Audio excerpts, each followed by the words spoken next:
in Ngoma nokukola empango emituufu nga government forces tezisobola crossinga easily to penetrate Ngoma olwaki olwaga amazzi agaali geetoolodde.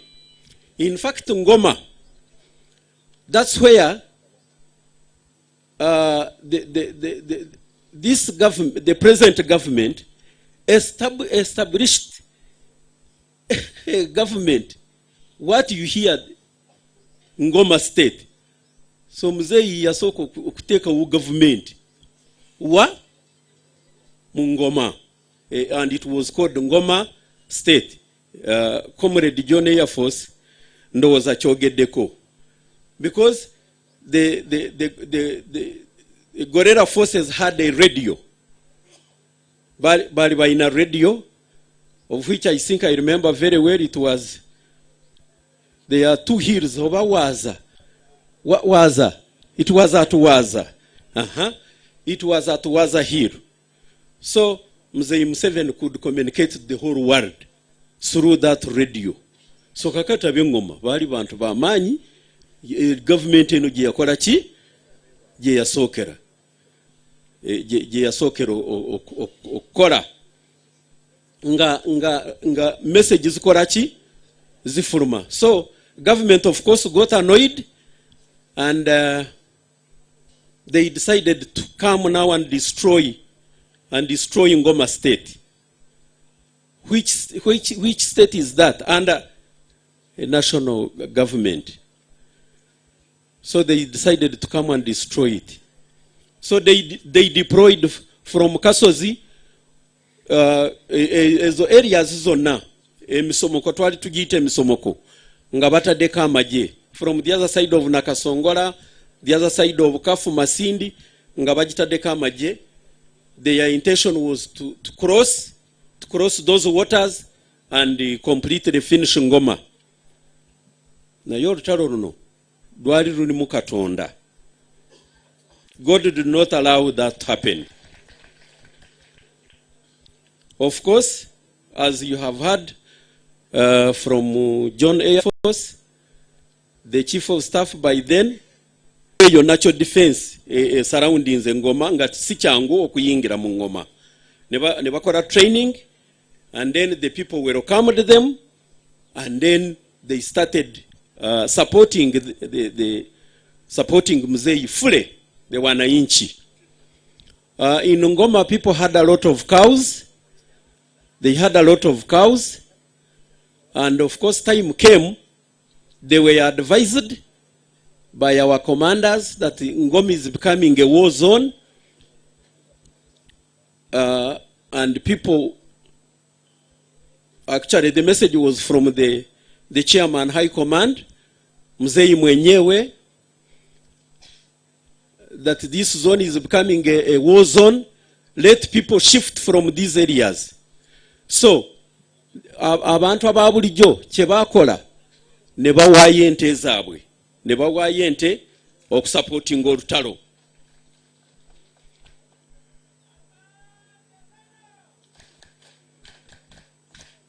Ne bawaayo ente zo twazirya okumala ekiseera nga tulya ennyama yokka. Naye abayeekera bwe batuuka eyo baafuna emirembe kubanga banywa ku mata ge baludde nga tebanywa, balya ku mubisi gw'enjuki, ne babeera abantu ne babeera in open. Ebiseera biri baali babeera mu kisaka, mu forest, naye Ngoma teriyo forest. Kati ne batandika okoperatinga openly nga batambula ng'ensi ebalaba nga tebeekweka. So bwe kityo bwe kyali mu Ngoma nga okugipenetrate nga tekyali kyangu. Zo time yatuuka ne bayingirayokko, naye ne bakubibwa bubi nnyo, amagye ga government ne gakubibwa bubi nnyo, era ne ga withdrawing ne gaddayo. So Ngoma yateekawo phase endala y'olutalo. Actually we twafunira n'amaanyi agaali gasembayo agaali agaddala era emipango gyonna ng'egy'okkuba ezo barracks ez'amaanyi nga Masindi gye muwulira. Museveni olutalo yaluplaningira mu ngoma mu kifo kye bayita Kanyara, era amagye gavaawo, units zavaawo ne zigenda ne zikuba ngoma ne zikuba Masindi, ne zikuba ne zikomawo bulungi. So n'ekifo ekyo nakyo kiri famous nnyo nti units za NRA nga tuvudde Masindi, units za NRA wezasobola okufunira amaanyi agaddala, wezafunira emundu ennyingi ne zifuna location y'emundu, location y'amasasi nga mu bungi awo Kanyara. So muzeeyi yakolerawo ebintu bingi binene nga biplaninga nga biyitamu successfully nga bwe ya planning olutalo olw'e Masindi. Naye nga ky'olina okumanya nti area eyo ekyatuyamba nnyo n'emirembe eyo gye ngamba nti olutalo lwali lugenda mu maaso naye ng'emirembe weegiri olwa vegetation eyo, the natural vegetation nga amazzi tegasobola okubakiriza, ng'ate twadeployinga ku misomoko, twali tugiyita emisomoko, nga buli ku musomoko kuliko detach, buli ku musomoko kuliko detach, Kakono detach, Kyabarango detach, Kibambere detach, Kitindo detach, nga buli musomoko gwonna, Kyakamunywere detach, bu detach obwo nga tebusobola kukiriza mulabe okukola ki okuyingira. Kati ngena bali eno wakati mu ngoma emipango gikola ki ne training n'ebirala nga bigenda mu maaso. So that is the experience in ngoma. Kakati abantu kye bakola eyo bakola nnyo okusupportinga olutalo. Abantu beeyo omuntu eyasooka okudelivaringa message y'olutalo mu kitundu kyaffe eky'engoma, omusajja oyo yafa era amagye gamuta aga gavumenti baali bamuyita Kisha, brother to Kanolet Mwesige. I think all of you remember Fande Kawaga, Lieutenant Kanom Sam Mwesige. Kato yali mukuru we. Kisha ye yaleta ne UPM mu ngoma mu 80s awo. Naye olutalo lwatandika 81, yali musajja nga yasoma kati ne bamufollowinga nnyo. Ate waliyo omusajja omulala yatuleetera ekizibu eky'amaanyi, sijja kumwogera linnya lye, eyawandiika abagaga bali mu ngoma n'abateeka ku list n'abatwalira chairman owegombololo w'engoma ng'olutalo awo lutandise mu 81, n'atwala amaka gonna nga agalistinze ne bananyinigo n'obugaga bwe balina obwente. Tewaliwo obugaga bulala bwe baali balina, zaali nte just era nga basulana mu mayumba ga ssubi, including my father. So government neereeta amagye mu ngoma olutalo nga muzeeyi amaze okuba ekabamba n'ekiboga wano mu bitundu bino byonna, ne baleeta amagye ne bagateeka engoma 81. Lwakasiise najja, yali mukulu mu gavumenti, najja n'ayita abantu bonna mu ggombolola eyo ne bagenda n'abayita kugombolola mu meeting. I was young, 81, naye I escorted my father nga bagamba buli mugaga yenna aleete ente wano okwaniriza amagye ga gavumenti agazze mu ngoma. Kaakati nga bateekawo omutemwa, ekiraalo kino twagalayo ente 10, ono twagalayo ente 1, ono twagala 2. So my father was somehow rich, twatwala ente 6 ne tuzigoba ne tuzitwala engoma. I attended that meeting of 81 nga Lwakasisa abriefinga abantu okubagamba nti tebasupportinga President Museveni ali mu nsiko, tebamukiriza bwe banaamusupportinga bagenda kufa. I attended that meeting.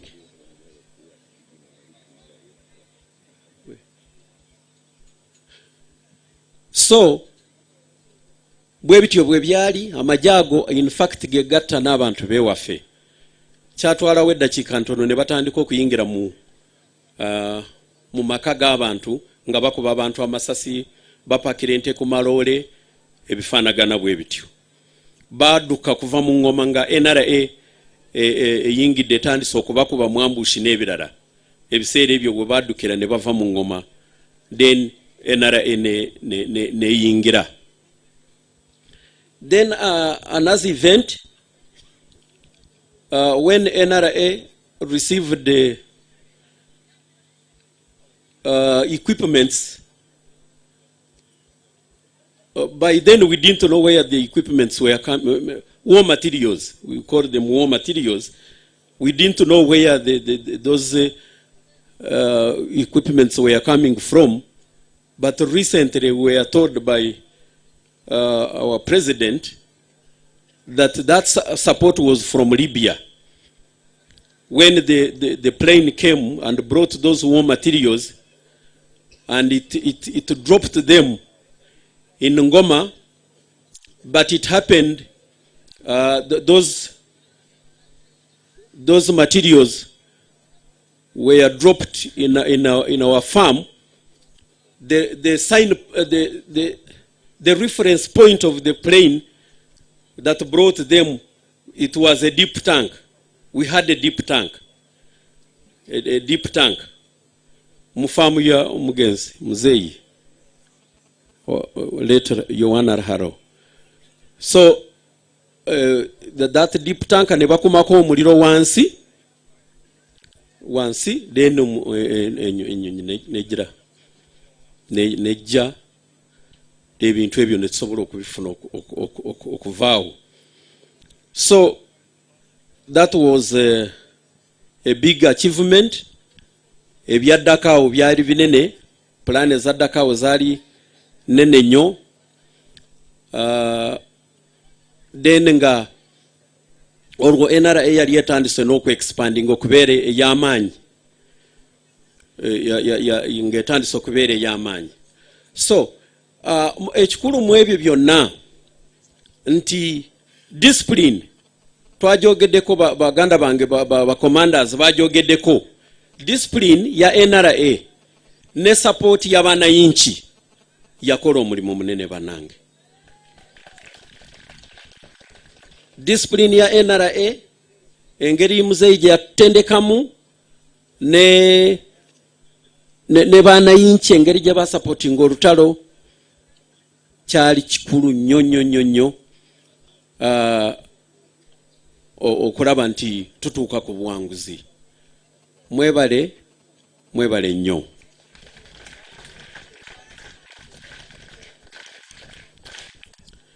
I want to end like this. Then, but now, of course, he is a high-ranking officer telling the story as he witnessed it. Jordan, two things very important here. He emphasizes the discipline of NRA as rebel forces by then and the support of the people. This is very evident that the rebels by then at all costs made sure they protected the people that they were fighting for. The Bazukuru of today, under the disguise of either human rights or fighting to rectify some things that are not going well, will set a rally in a marketplace. We would desire that if more people die, we get more international concern. The sacrifice, the people they ought to protect are the people they will put as a sacrifice for what is it, peace or rule of law that they're advocating for. Let's have this comparison. A girl is being raped. You protect the girl, take her back to her parents. Today, if Jordan, you want to be a member of parliament, and you know that what will make you a member of parliament very fast would be lead riots, lead demonstrations, you know, let police come, let the army come, and this is what you're even seeing globally. Let people gather so many in a place. The army will open fire and the international community will come. It is our parents, our seniors, to share this information with us. They shouldn't be selfish with it. You get? Yes, there is indiscipline, but why do you think people go to demonstrate? Who would love to go and riot?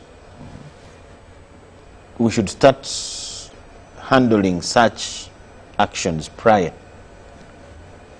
their execution. Sometimes riots may look like the bush war, that people come out to say not what they think is not right. You get?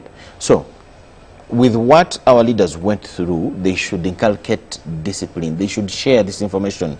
Actually, like I said yesterday, they shouldn't wait for such events to share this information with the young people. And they should try to explain it to them thoroughly so that people get to understand why they do what, where, and how. Yes. Well, for our viewer, just a reminder, this we are bringing you events that is at where the trekkers are, what is happening before they set off. Today, we must also remind you that this trek began in Wakiso district in Garamba there, and of course, they'll be heading to Kibale, finally to crown it all, and this is day 4 of the journey, the great trek, codenamed that is Africa Kwetu, where we are seeing His Excellency President Museveni lead about 150 people in this journey.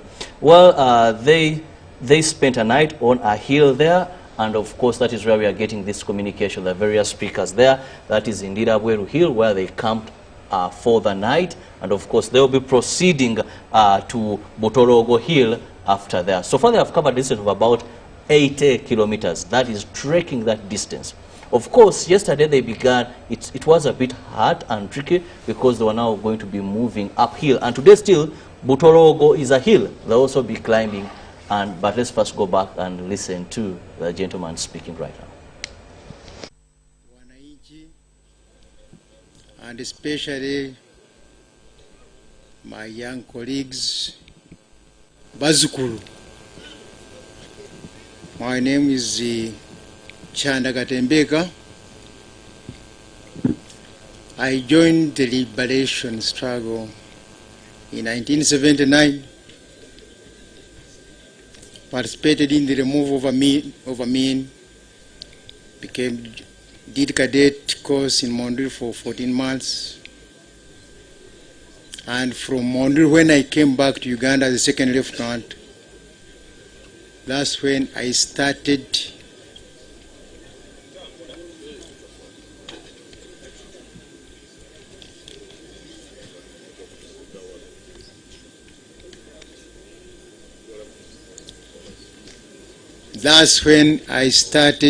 to get a revolutionary consciousness and joined our leader by then, the Minister of State for Defense.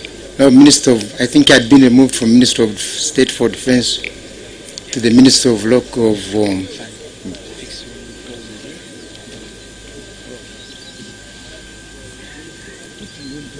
yeah.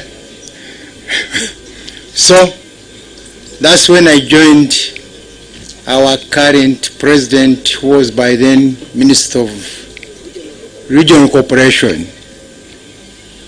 First of all, as I'm giving this narrative, I've seen my commander, the first army commander, Afande Erit Mwine, with whom I did the cadet course together.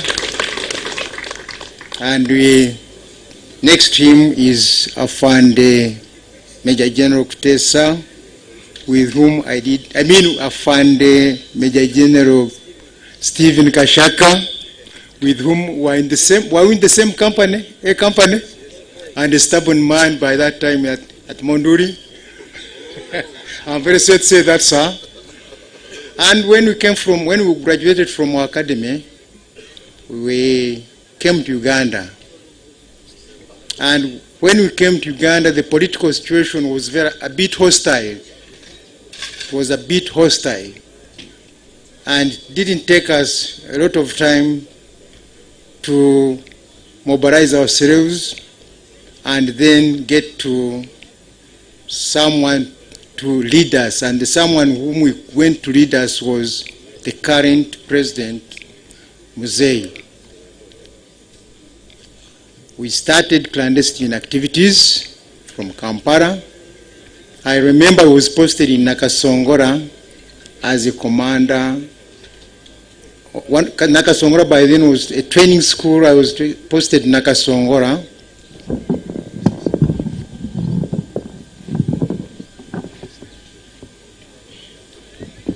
Nakasongora by then was divided into two sections, Nakasongora A and Nakasongora B.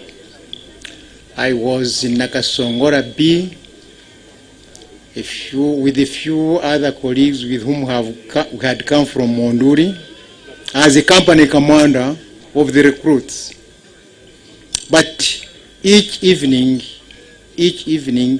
after training the recruits, I would board those trucks which were ferrying fish from Chikubampanga I'd rush to Kampala. I would steer myself to Kampala to go and attend some kind of confidential meetings which had been organized by a few of our colleagues. I find Tumwine being one of them. Although he was in Masindi, at least the main architects were late Magala, late Sam Katabarwa, late Rubereza. He was the seniorist because he was the lieutenant, for us was second lieutenants. Then there was the second lieutenant Seguia Ahmad. There was another one called Mwanga Jackson, second lieutenant. Then let me try to remember another one. No, Tyler, he was, no. Those were the architects of the NRM. Of course, under the command, under the chairmanship, under the guidance of the current president of Uganda, Yoweri Kaguta Museveni. We used to hold, at first we used to hold meetings clandestinely from his house when he was Minister of State for regional cooperation. We just used to go there and had a chat with him, and we could look at what was going on around the country, and we didn't feel very happy with what was going on around the country. Then we engineered him. We put in some kind of vigor that something wrong was happening, and for that matter, we should find out what we should think of a solution. And I remember at one time when we were talking with him, he said, no, how do we get a solution unless we mobilize the Wananchi to be the ones to vote out the government? And the answer was that you had an election some months ago, but the change doesn't seem to be coming to the way for the good of the country and the good of the Wananchi. Anyway, the story is very long. It was from then that we organized ourselves, and we used to have regular meetings at is Ben Kanyanjo still alive? Died. A place in Bugorobi, which belonged to just an ordinary person called Ben Kanyanjo, who was working in Radio Uganda. And we could have some meetings of those who especially could escape from their units and go and attend those meetings and plot out something which could make us move forward. And I hope I didn't miss any of those meetings myself, especially late Sam Katabarwa, late Magara Sam, and there was one who was senior to us, that was a full lieutenant, late Fred Rubereza, but he was always escaping also from Moroto because the eyes were pinpointed at him as maybe could lead. He was looked at as a problem. That's why he was posted to Moroto.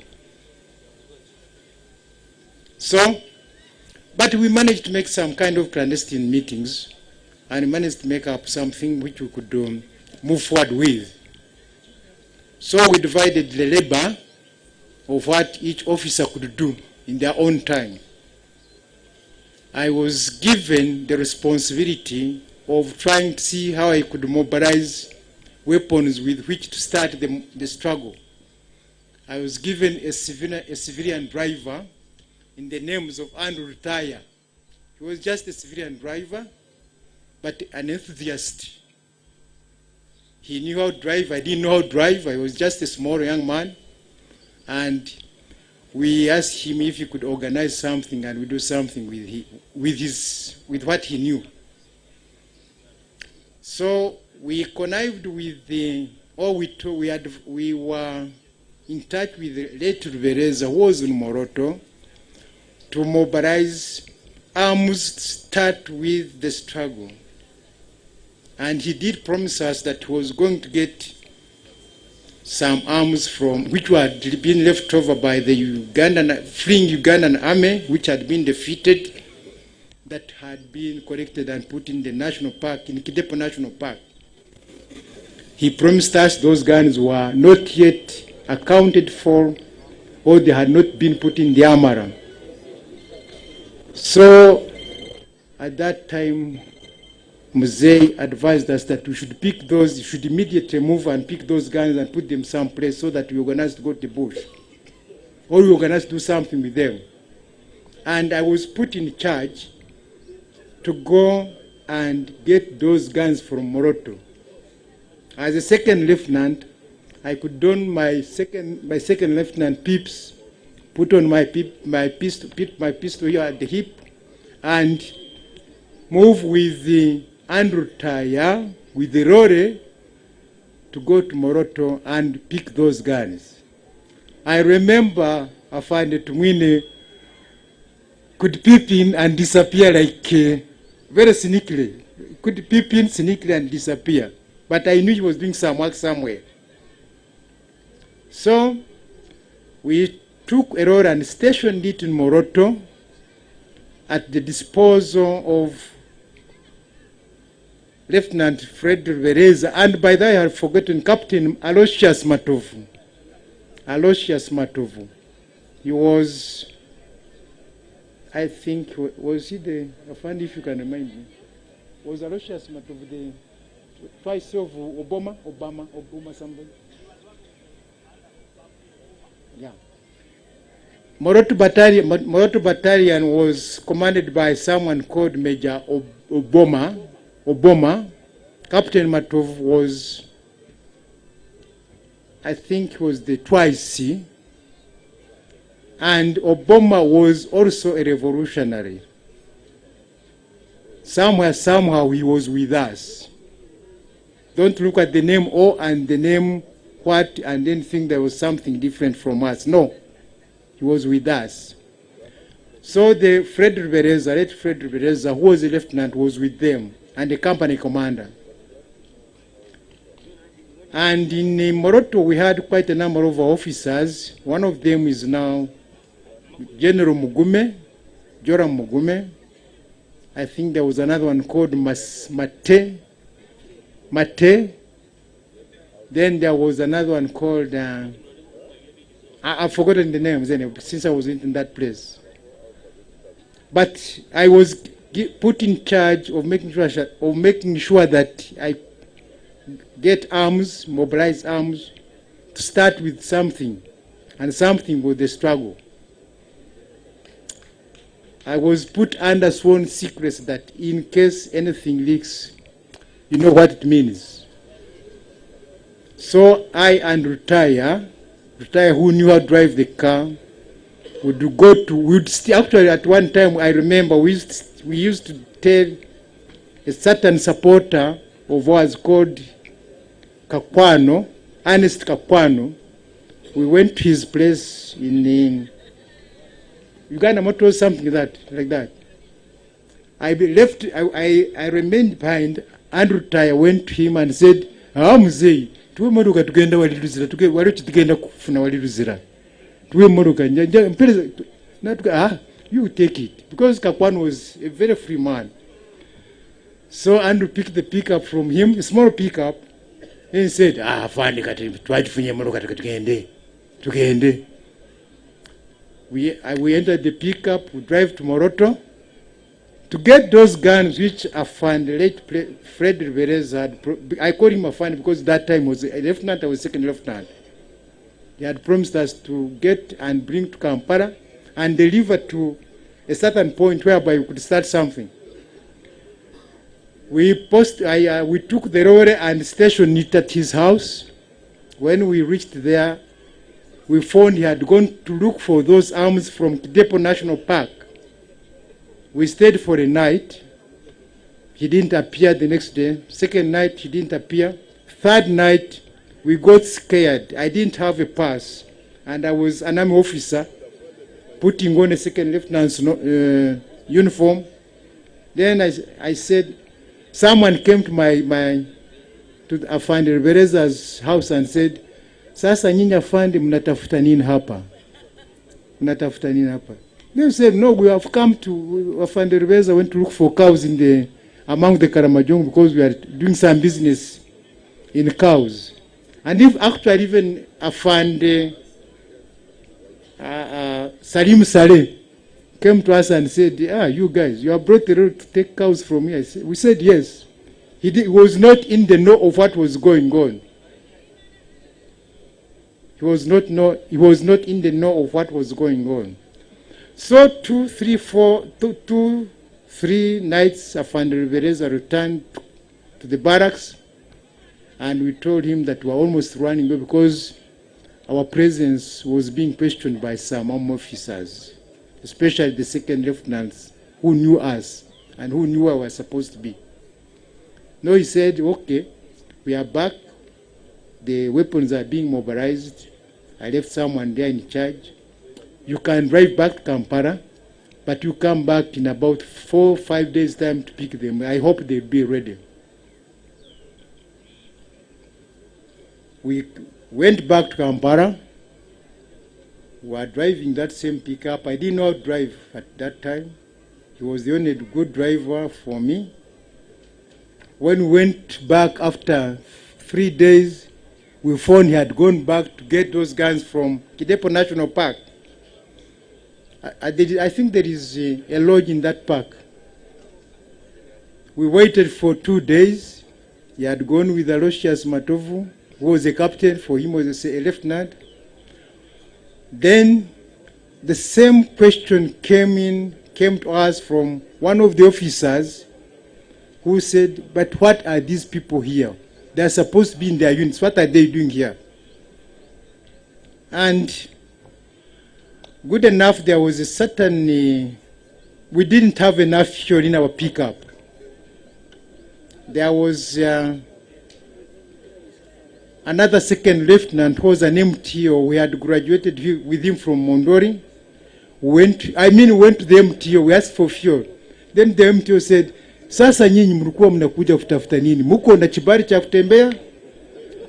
Then we told them, we said, "No, we didn't come, but we had come to get something from our friends around." He said, "Sasa kama ni hivyo, hamtapata mafuta." So we used that man who was called Muhumuza, a Mukonjo boy, Muhumuza, who was the assistant MTO, to steal some fuel for us. And we managed to put some fuel in our car, a pickup, small 1300 cc, and we drove out of the barracks. We went to Moroto Hotel because it was already getting late, to hide from there because the eyes from the barracks were becoming too piercing. As we were in Moroto Hotel, we got information that Captain Matovu and Rubaireza had come back from the national park. So we forced our way back into the barracks. And Rubaireza, when we entered, he said, "Kwa nini nyinyi uchandu ulikuwa na wagwenchu wanurukanga no jeni? Utaka turebe na?" And I told him that we were almost going to be arrested. We went to his house, we slept. Then he told us the sad story that unfortunately the guns were supposed to get from Kidepo National Park had been put into the Amara, and from that point he couldn't go further.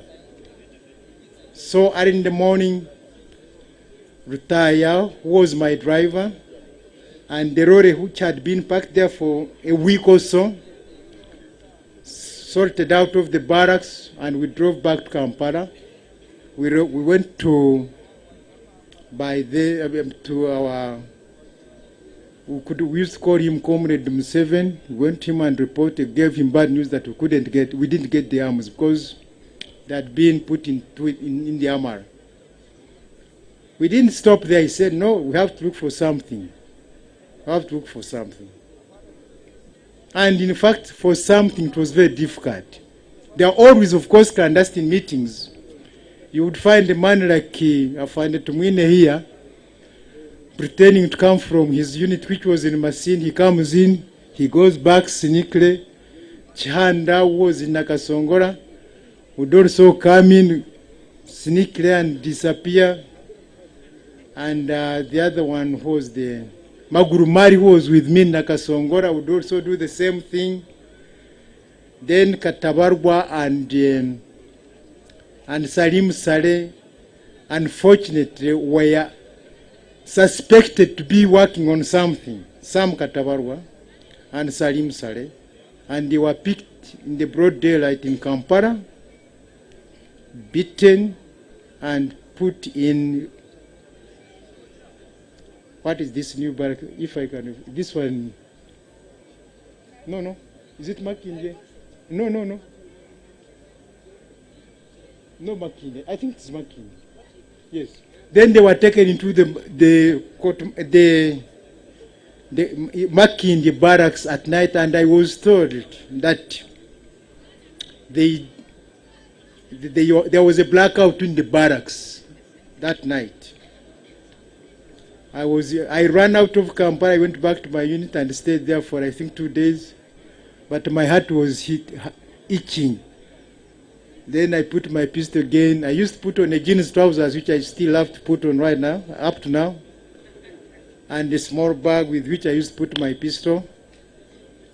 And I went to see them in the prison. Of course, I found them. They were like doing like this. They had been tortured very badly. And I was putting on civilian clothes, but with a pistol. It was around 2 p.m. As we were standing there, Captain Obot, who was the commandant, came in and found us there. Then he said, nyinyi officers ambao mmeshatoka kwa training school, nasikia wengine wako wanazubazuba humu, nitakuja kwa kamata na mimi nitawafanyia kazi. Kama mko vitendo vibaya ambavyo mnataka kufanya, mtaniona.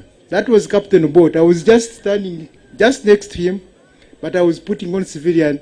He couldn't identify me as an officer or as a military personnel. Of course, the situation of those 2 officers of ours was very terrible because they had been tortured. You could see a man like Salim Saleh, a man like Sam Katabarwa, who were half naked and with a lot of beating marks on their bodies. And I was told that at least they were even urinating some yellowish bloody urine.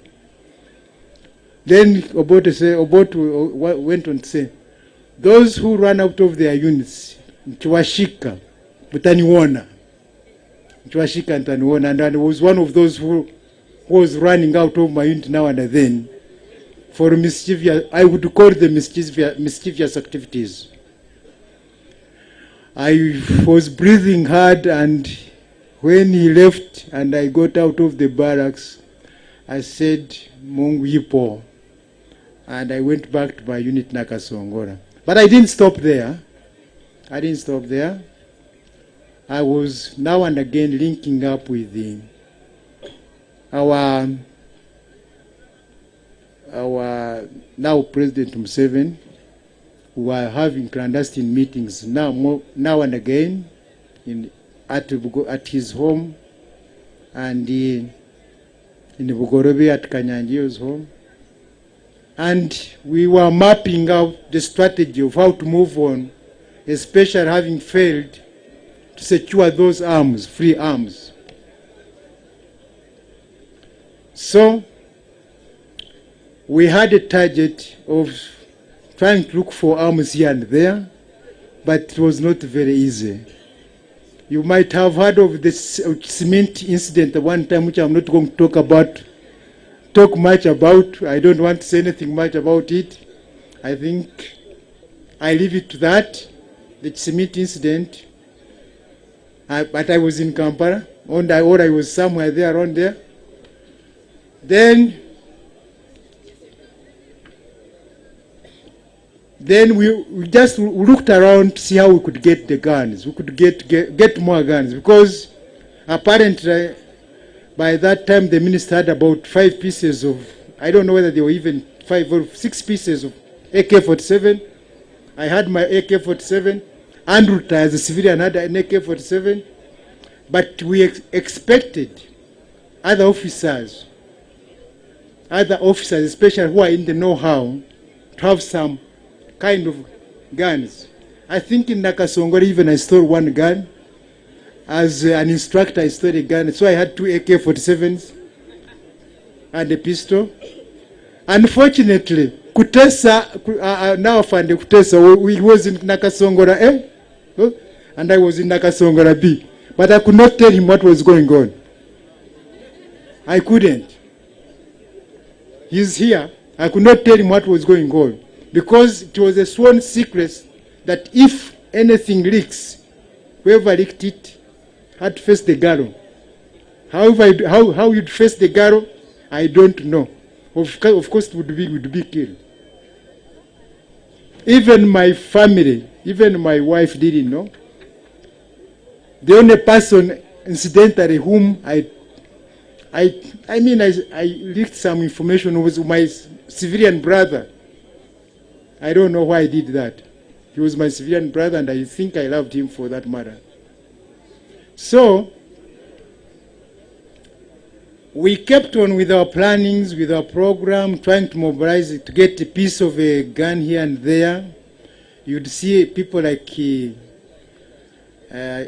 Second Lieutenant Tumine. I don't want, let me call him Second Lieutenant Tumine by then, sneaking in and then going away. But of course he was in the now, rather he was in the no. And the last moment was when we had got something which was going to be productive, was that we started shifting the few prospective fighters from different units, from Bogorobi, from Makindye, from all those places around Kampala. So we shifted them to a certain home in Makindye of a man called Matthew Chikire. Some of the soldiers were staying in his garage, and I think would just go there sneaking, and even our chairman, now the president, would just go in. He was not sleeping there, but would just sneak in and hold our meetings. Then we kept on moving up and down, trying to see how we could get guns, until later on, when we had, I think we had about 10 guns. Then we decided that we should move. He said, now let's move. We said, but how can we move with 10 guns? He said, we shall move. It was, I think, a Monday. He told us to gather at the same house and get final orders to move. But as we were there, I think that I'm not going to say this is a bit of the family secret. I'm not going to reveal it. Anyway, we didn't move out of that evening when we were supposed to be moving for a reason, which I wouldn't like to say. So, unfortunately, at around 7 p.m., there came in a young second lieutenant called Kashaka. Then Kashaka told Afande Museveni, said, I have got some guns in my. I'm very sorry to imitate you, sir. I've got some pieces of guns which I left in my room in the mess in Ngulo barracks. Then I found asked him, said, how many are they? He said, there are about 18, I think 18. And how do we get them? Can you go back and get them? This one I'm going to reveal to Mr. Afande Kashaka. Kashaka said, no, Afande, I'm going for leave, I'm not going back. I'm very sorry to say that. Then he called me Chanda. After I was standing with him there, with the Afande Kashaka now, said, Chanda, can you? Kusasra, Catherine Kusasra. You are needed here. So Kashaka told, I'm calling you Kashaka by that time because you're second lieutenant like me. I'm not the general, sir. So Kashaka said, I left them in my room, so you can send someone and pick them from there. He called me, Chanda, can you go and pick those pieces of guns? I said, yes, sir. Then Kashaka told us that we should ask Lieutenant Makosa to give us those guns.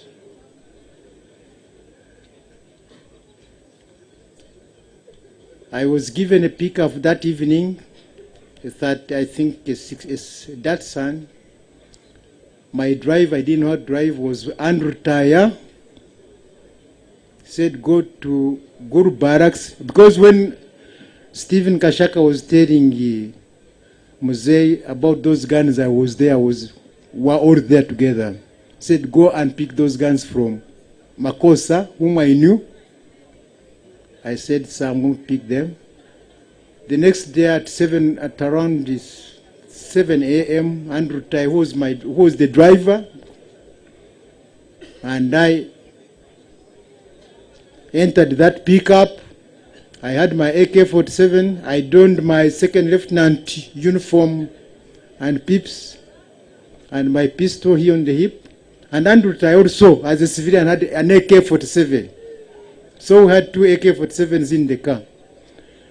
We agreed that by that time that was the time when there was the West Nile, the people from West Nile trying to come back. There are mean people coming to fight. And I think Kashaka had got some injury also in West Nile. He was actually going for leave. So there was the roadblock the road from Kampala to Gulu was littered with a lot of roadblocks. At each roadblock, in my second lieutenant uniform, I would be stopped. They said, Sasa Fanda unakwenda. I would tell them right that I was going to the front line until I reached Guru. When I reached Guru, so it was around 2 p.m. in the afternoon, went to the barracks. We looked for Lieutenant Makosa. He came out of the mess where they were staying. We told him what we had come for. He also was in the know-how. And I agreed with him. I said, I'm going to leave this pickup with you. You'll have to use the cover of the darkness, put in those guns Stephen Kashaka left in his room, and we are taking them. Then I told him that you can drive us. I had my wife was coming from Alokolom, and she was by that time in Alokolom. I said, you take us to Alokolom and leave us there. At Alokolom Seminary, one of the lecturers was at the seminary, Father Vanostrum, was my lecturer at Katigondo Seminary. So when I reached at Alokolom, I said, Father, I'm around your student. He said, hey, how are you? Well, like that. He said, I have got a colleague. Can he sleep in the seminary? He said, yeah, it's fine. The students are out of the school, so they can sleep. I went just about a kilometer from the seminary, stayed there with my wife, and my wife actually inquiring said, now, what are you looking for, you man? You are here about 3 weeks ago, now you are here again. What is going on? I said, I'm doing the government work, no problem. I slept in the morning at around 9 o'clock. Andrew, Afande Makosa, that time he was a lieutenant, came in with the load. They already packed 18 guns, AK-47s. Well packed in the car. Said, I have the load here already. I said, fine. So he picked me from my father-in-law's home, went and picked Andrew Tyre from the seminary, and Andrew Tyre, of course, started driving. We've dropped Makos in town, and my heart was palpitating. I said, now what will happen if these roadblocks find me with this cargo?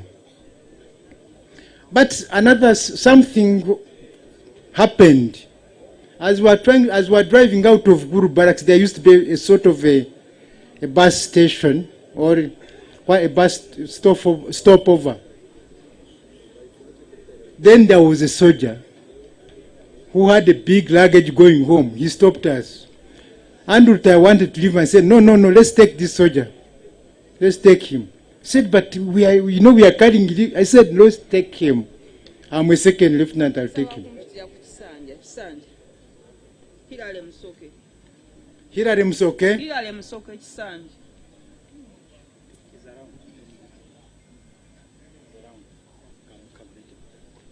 So I loaded the soldier at the back, and I told the soldier, I said, you soldier, he was a Mchiga soldier, a Mchiga soldier. I said, where are you going? He said, I'm going to Kabai. I said, where is your chibar? He said, I've got my chibar, I'm going for leave. I said, sasa, hii chibar kwa barabara nuchifika, wachikulizo seme, mimi na mkubwa wa kwangu mbele hapo. Ni mimi ndiye escort wa huyo mundu. I was a second lieutenant, but I was mkubwa wake. And we put him on the pickup. We drove a pickup. I think we didn't meet any incident at all. The only incident we met, which was a very interesting incident, that we hit a goat at Bobby and killed the goat which was crossing the road at Bobby. That was the only incident. At Karuma, nothing. At around 2 p.m., the cargo was delivered to now our president. Said, Afande, 18 guns are here. So, I think one of our commanders, one of the organizers, whom some of these comrades know, and I think our second army commander, Magara,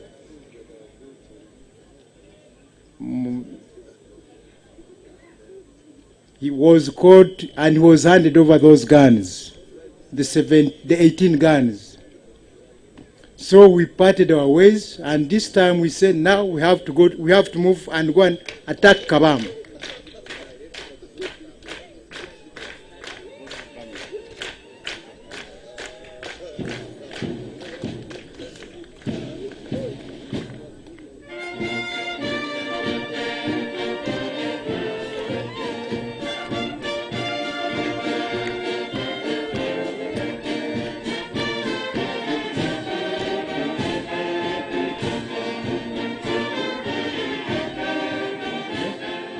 His Excellency, the President of the Republic of Uganda, General Yoweri Kaguta Museveni, who is also the chief trekker because he's leading about 1,500 people in this journey. Of course, in a minute from now, they'll be singing the national anthem, will be playing, and His Excellency will later give us the message he has for the trekkers today.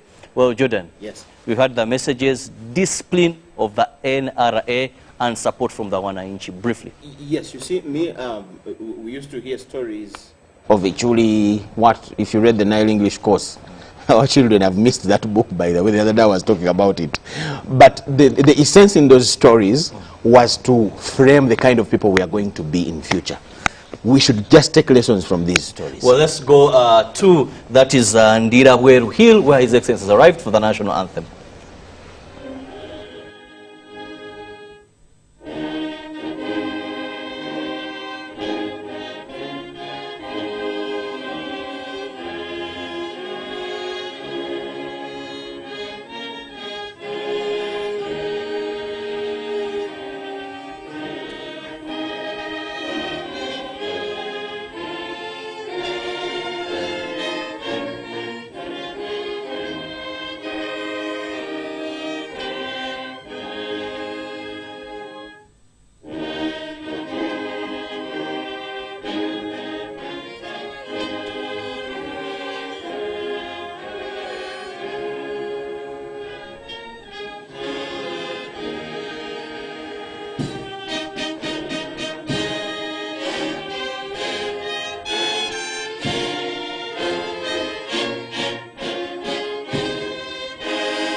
Your Excellency, Kansabi Mwami Mwanje Fred, omukebezi w'ekkanisa y'Endira Bweru, ajje atuwonge emikono gya Katonda. Mwanje Fred.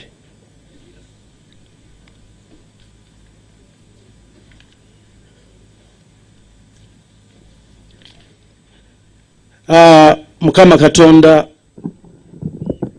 ow'ekitiibwa liiso ddene awanga anaalamula ng'obukulembeze bubanga obufumbo era buli mufumbo ajja n'omukisa gwe.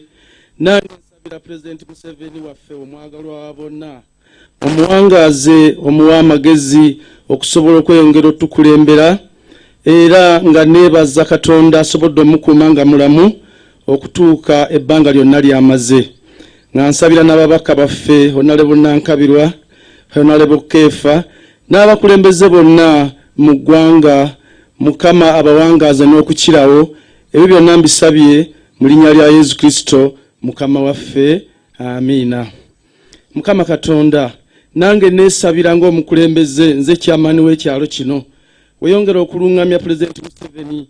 Nange mu kyalo kino bwe yali atandika olutalo, taata ye yali omukulembeze, nange nze mukulembeze. N'ow'ekitiibwa nga nnoonya akalulu kwe, saba omulungamye nange ampeeyo ku ntambula nve kagaali mu linnya lya Yesu Kristo Mukama waffe, amiina.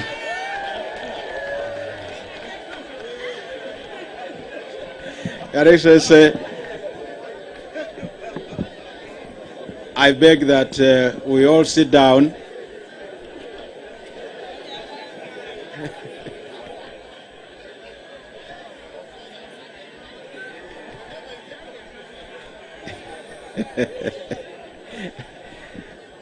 Your Excellency, once again, let me take this opportunity to welcome you this morning.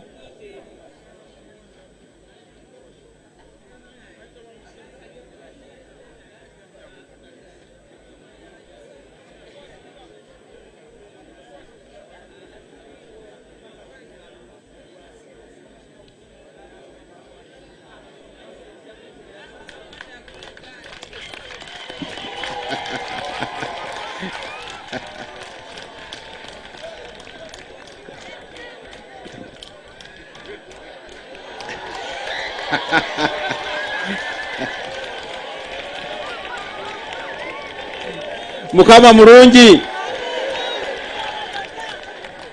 ekiseera kyonna era ze mbeera ze. Ne mukadde waffe His Excellency mulungi, ekiseera kyonna tweyanzizza. Your Excellency, as you came in, General Kihanda was again telling us some of the experiences he went through during the struggle. And he was just winding up. Let me invite him, Your Excellency, with your permission, to just briefly wind up his experiences, and then we go ahead with the program. General Kihanda, please.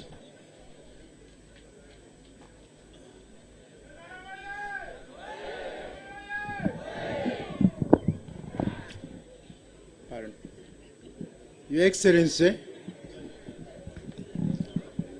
I'm back with you,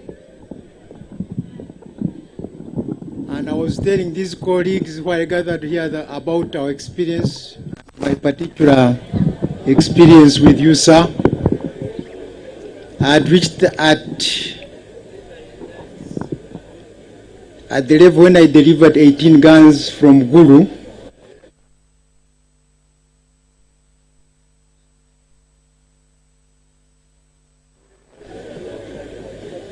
So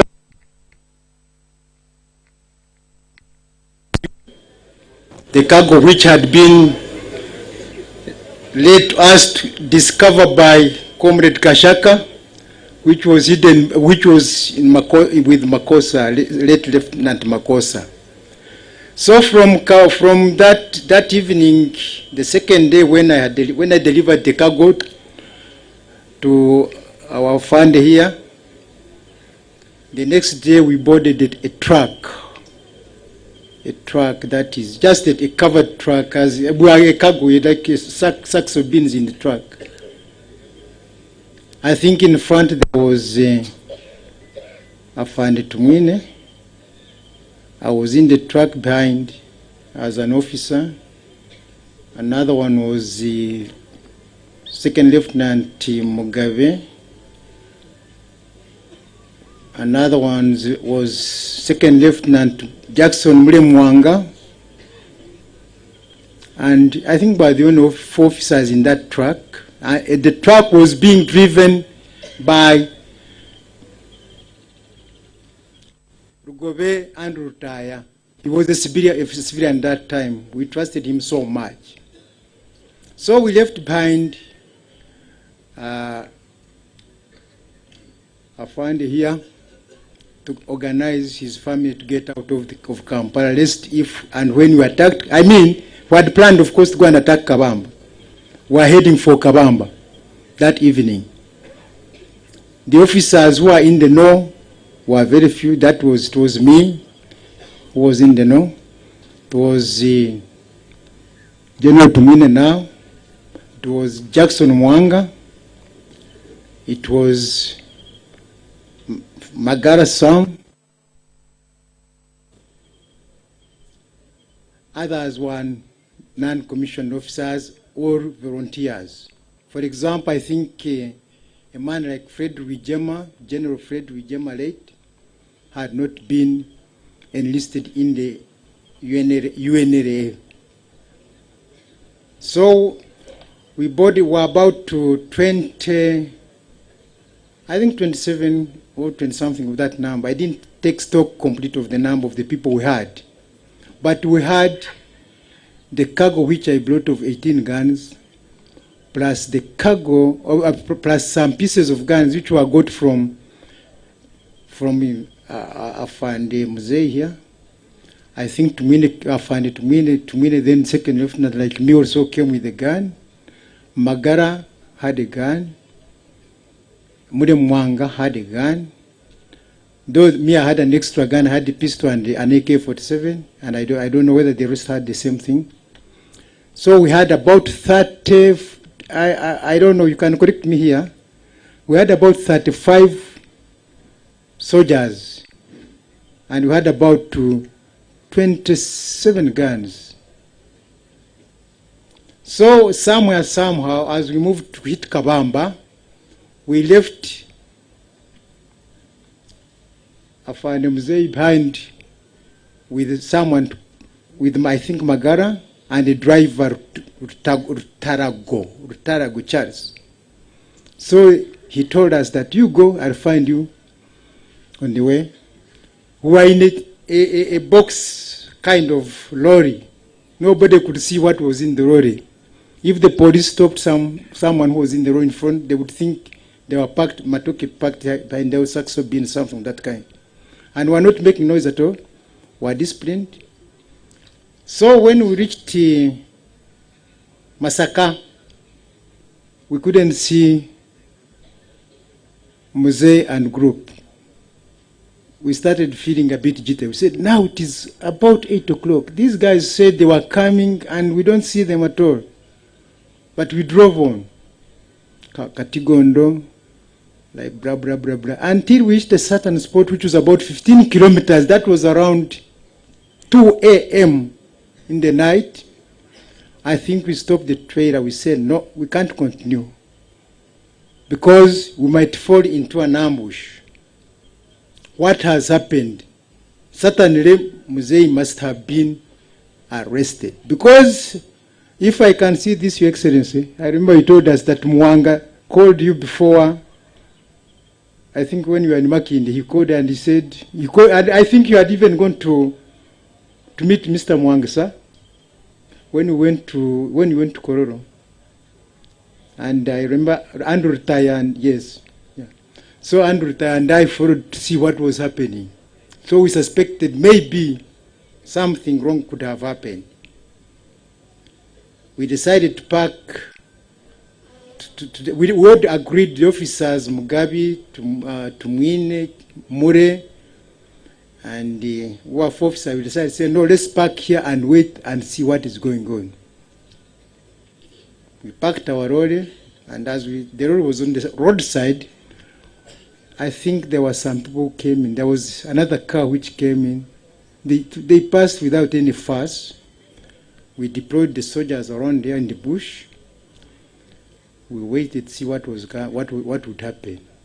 We had briefed each other that in case some people, all the patrols from Kabamba, that was 11 kilometers from Kabamba, found already parked there. Andrew Tai, who was the driver and remained on the driving seat, would tell them that, no, I'm going to get to buy cows. I'm going to buy cows. For us, meanwhile, we would be hiding in the bush. Then somewhat, as we were waiting impatiently, not patiently, we saw headlamps of a car coming towards us, coming from the direction which we came. We decided to take cover. We said, now, either or not. When the pickup in which they were reached the truck, they stopped. Then the Afande Mzee came in and said, kuna nini, kuna shida?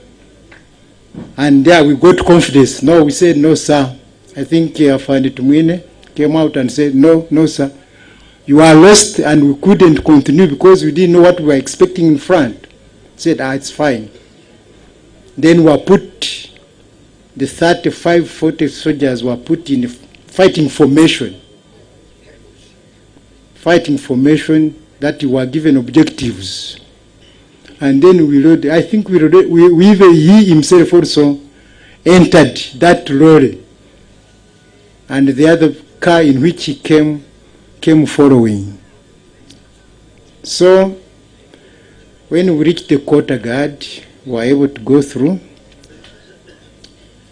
Unfortunately, I think there was mishap whereby, of course, I wouldn't like to call it a mishap, but it happened the way it happened, and we rushed our objectives. There was the soldier who saw the road became suspicious, and when Afande Tumwine, who was in front of the road, came out telling that he had come from headquarters with the supplies. Unfortunately, I think the soldier would have believed him, but unfortunately, a small car passed by as he was talking with that soldier. Then the soldier said, "Sasa Fande, kama hii gari ya nani, mbona hii kuna gari imepita?" And what alternative did he have? Was to shoot that soldier. And when he shot the soldier, we all got out of that truck. All of us jumped out of the truck and went to our objectives, running. And I think my objective was the farthest, that was the signal center, whereby we suspected, or whereby, if it is the normal case, it should be manned 24 hours. That was to put out the signal communication.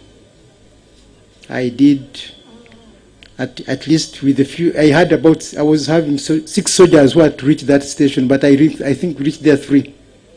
Only 3. The rest couldn't catch up with the running. So as we were sorting the signal center, as we were sorting our different set objectives, set targets, there was some form of chaos in the barracks. And unfortunately, some of installations having guards, the guard at the Amara, which is underground Amara, well-protected Amara, saw that there was something amiss going on within the barracks. So he went to check out and see what was going on, and fortunately he saw there was something amiss which was going on right there. So he said, I'm assuming this time, because I was not there, I didn't see him making that kind of assumption. So he went and barricaded himself in his workplace, the Amara, which is underground, well protected, and the officers who are supposed to assault the Amara drove to the Amara. Unfortunately, they thought the man was not on guard, and he started picking one by one. I think we got a casualty there at the Amara.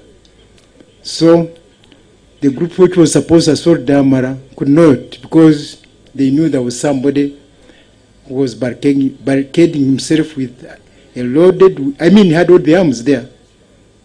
For us, which was a bit distant of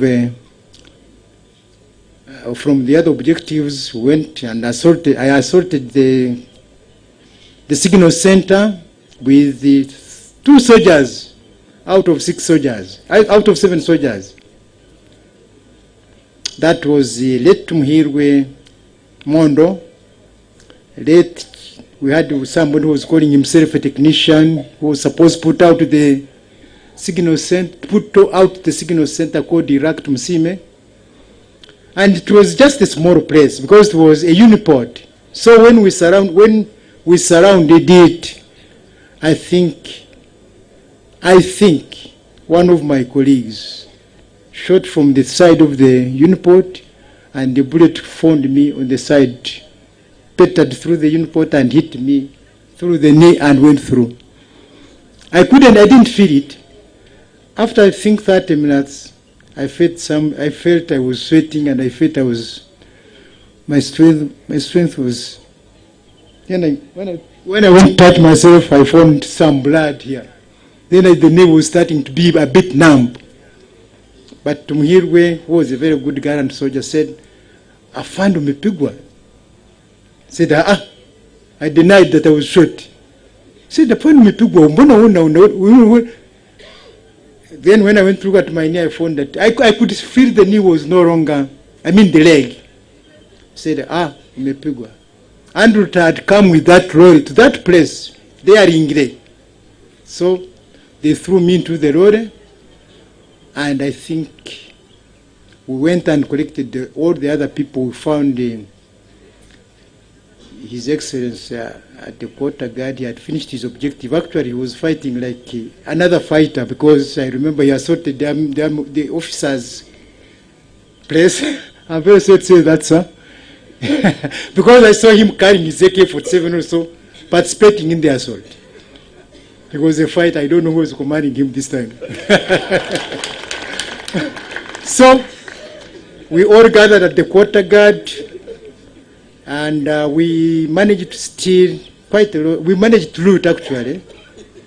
There were, we collected pieces of guns here and there, but the materials we collected from the barracks were the drugs and even the trucks. We came with a convoy of a road and a small car, but we left the barracks with a convoy of about 8 vehicles, Land Rovers and which was loaded with some medicine. And I think, luckily enough, from then I don't know what happened. I don't know what happened, because I saw us hitting a certain police station. I could not get out. This time I realized that I'd been shot. I saw Afande and Fred Rijema assaulting a certain police station. Then from then, I think, I don't know what happened, until the next day when I found myself in Ichiboga Hospital. After that, I don't know what happened. 2 days later, can I continue from there, sir? 2-3 days later, as I was in the hospital, there was another soldier who had been shot in the back. And I realized that I had a colleague there.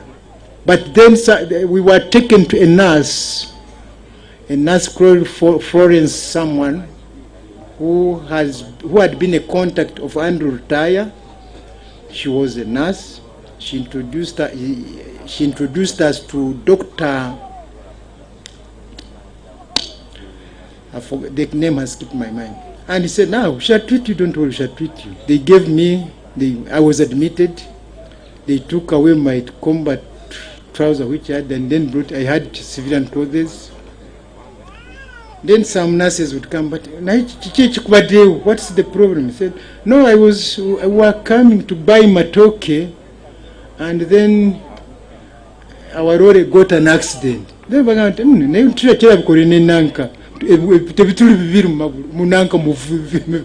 said, I mean, I had no answer.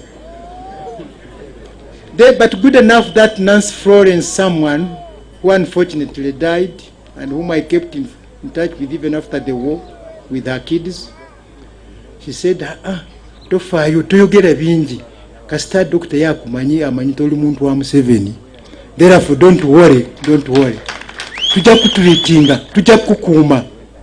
Then I asked him, I said, now where are my people? Because I started, after a day I said, no, I can't remain in this isolated place. After I said, I want to join my people. He said, but twins of Genda Kubanga, I mean, can you walk up that place? Actually, even the other soldier whom I had there, I saw him being jittery because he had been shot, I think, in the back. I saw him being jittery. And I've never seen him since then. 2-3 days after, ebikombora nevuge ekiboga mu town. I have what? And there I sweated blood, if there was blood to sweat. Then the nurse came running to me. That nurse said, why? Kirabika wano abasirika bayinze ekitundu kino oba bacuba oba bakibambadde ebikofiira bifaanana bwe. I mean, I couldn't listen to the story, but she was saying of abasirikale tebamanyi Luganda, tebamanyi Luswahili, tetubamanyi. But I knew that I knew what was going on. I suspected anyway that, of course, there was a follow-up of us actually from the government soldiers. Then I said, can I get out of this? I asked her if I could get out of the place. She said, okay, let me organize. She went to her small house. Her husband, I think, was it Kaguru? No, not her husband. Another one was Kagurure's wife, if some of you know Kagurure. So she brought a trousers, which I think was put on by someone, or either a kid or something. And when I put it on, it was, I said, it's fine. Nareta ne t-shirt, kubange t-shirt yange yali, it had become too soiled and it was thrown away. Ekikombati ne bakisuula nekibaweereza. Then she said, jangu tugende mu nyumba yange. It was during the daytime. Radio Duchvera was announcing that actually they were saying that Uganda, there is a struggle. I mean, there is a guerrilla warfare. People have attacked the barracks of Uganda, blah, blah, blah. I was listening to the news on Radio Duchvera in that woman's house. And I was sweating. I said, now what is going to happen? Nembuzo omukazi nti abantu baffe baluwa abantu baffe nagamba baliyo mu Lukoola nti can't I go there?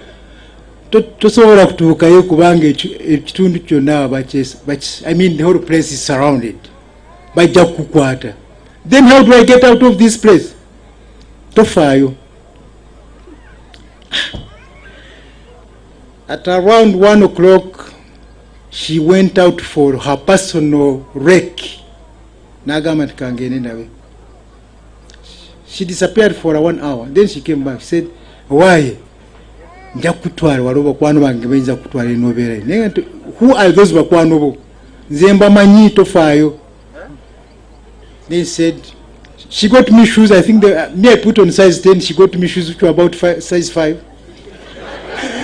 I could not read. I pretended not to be feeling pain. She said, now follow me. Follow me. I couldn't go close to her. She was a distance as far as to that gentleman there. And I was trying to say, we reached a certain place. Then she said, when we were to say, Siwabi. Nachama on the roadside nagamba nti nagenda kufamira netusanga omukazi nagamba namubuuza nti owaye Mr. Mukasa aluwa omukazi namugamba, I mean indifferently, because I could see the woman would say simanyi wali ndowooza ali emirimu ye. N'agamba nti mbadde muleetedde omugenyi wano, mbadde njagala mbeere n'omugenyi wange. N'agamba nti omugenyi avaawa.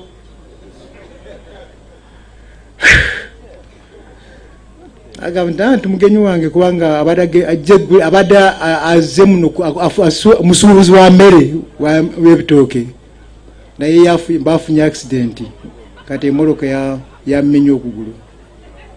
Then the woman said, taliiwo.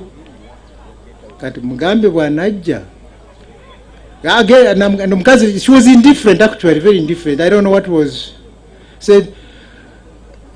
Wanajja tujja kumugamba omugenyi muleke awo.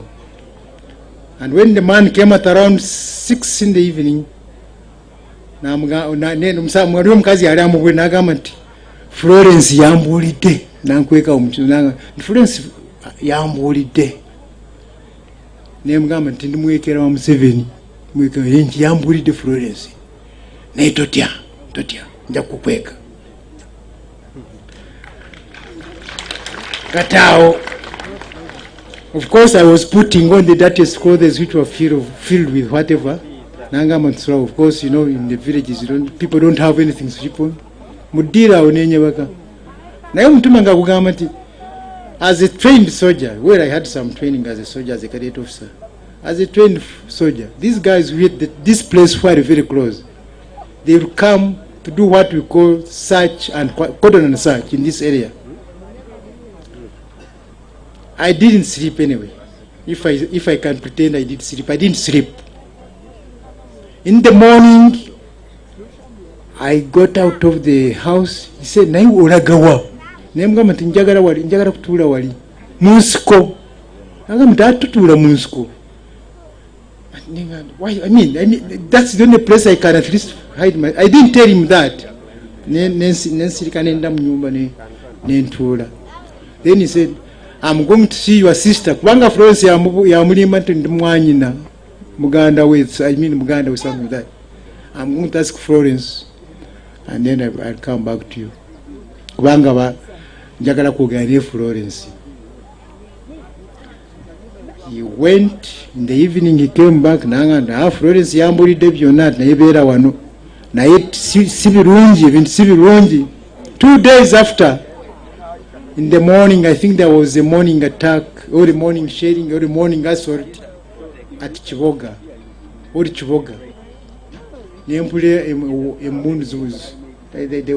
There was some heavy fighting there, or fighting. I don't know who they were fighting. And I started perspiring because I knew that was the last time for me to stay around. Then I just got out of the house to a bush nearby and sat there myself, not knowing that if they were going to assault a house like that one, you know what it means. They would even get me there. But I said, no, maybe better here than being in the house. The day ended peacefully. I think that they identified Mr. Kaguria as our supporter because we stopped at Kaguria's house when I and Andrew passed by his place in the morning. And the man said, "No, I cannot keep you around any longer because waliwo abaana bange olumwekera bwe batukwata ffenna bajja kututta." N'agamba nti kangende nonnyo omwanya gwe yakuleeta wano kujje wano. Said fine. Then Florence came that actually the next day she came, said naye baka wano naye nkya saagala kukulaba wano. Then Florence in the morning at 6, it was around 5 o'clock, he said, why, jangu tugende. I woke up, followed her, follow me. She would walk a distance of about 100 meters away from me. Me, I would just try to walk as if I was okay. But the leg was already swelling.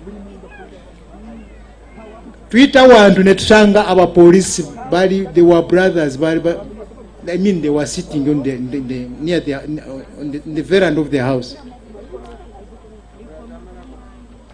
I didn't seem to have cared, or I didn't seem to have seen them. Net continuing about 2 to 3 kilometers. Net took in a place which was so remote, a house which I wouldn't think a human being would stay there. I'm very sorry to use that word. Although I stayed there and there were human beings staying there. Nangamba berawo. Nasi netusanga omusajja omukulu wali bamuyita Salom. Nagamba Salom, ono musajja gwe nali nkugamba muganda wange we yafuna accident nga aze kunoonya emmere kugula emmere musuubuzi w'ebitooke. Nagamba abeeraawo.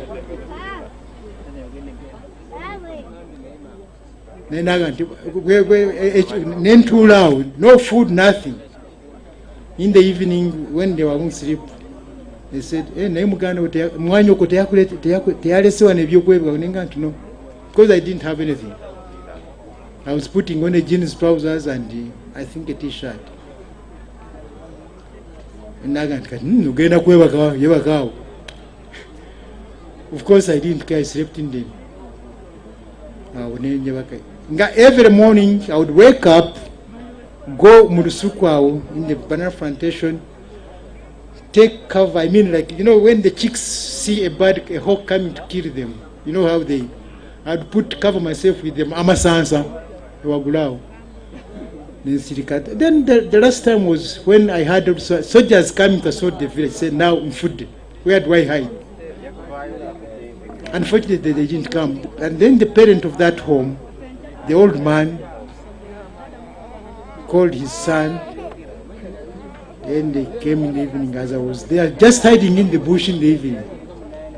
Agamate, Florence yakogedeko. But we cannot keep here. Olaba wanu tata wange, warwa bazukulu bange, I mean warwa bana bange, ne mama wange. And it is very dangerous. It is very dangerous. So we are taking you away from this place. I said, fine. Don't worry. I mean, they assured me that I should not worry. And I said, fine. And friends was every evening, every time she would come in and give me an injection. She would come in secret and give me an injection. For the 4 or 5 days I stayed there. Then I think the last bad message she gave me was that I'm not going to come back because they have identified me and I'm going to see how I can go back to Masaka. Said, fine, bye. And she didn't come back. So that night I slept. The next morning at around 3 a.m., that son of the man came with his father. They never saw Oriendo. We are taking you where we want to take you. I said, fine. But you are taking me in a safe place. I said, fine. I trusted them so much. Anyway, in any case, I had no alternative. So we went from 3 a.m. up to around 8 a.m. Netwesanga Vumba. Is it Vumba Parish? Vumba Parish.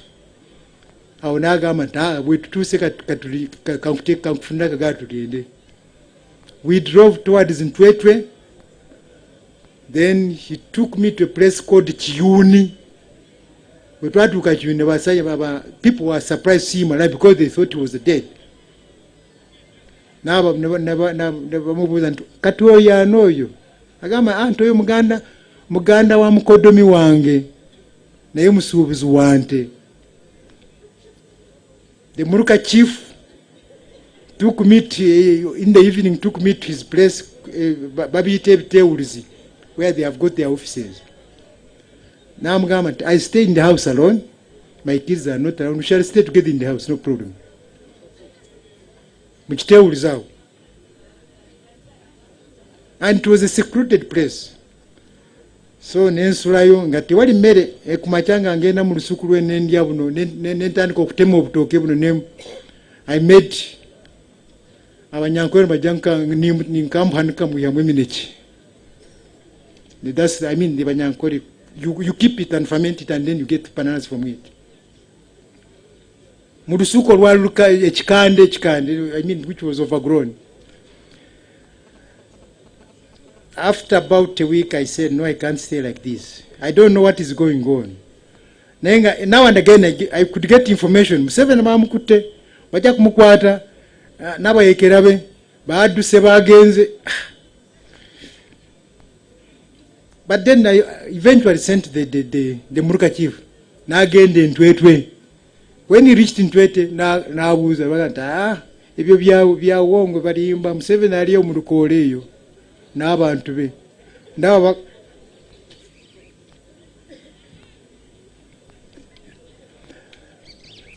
I've been reminded to announce the presence of Musei Kagurure. Musei Kagurure, the one who looked for me where I hid myself, where I was hidden.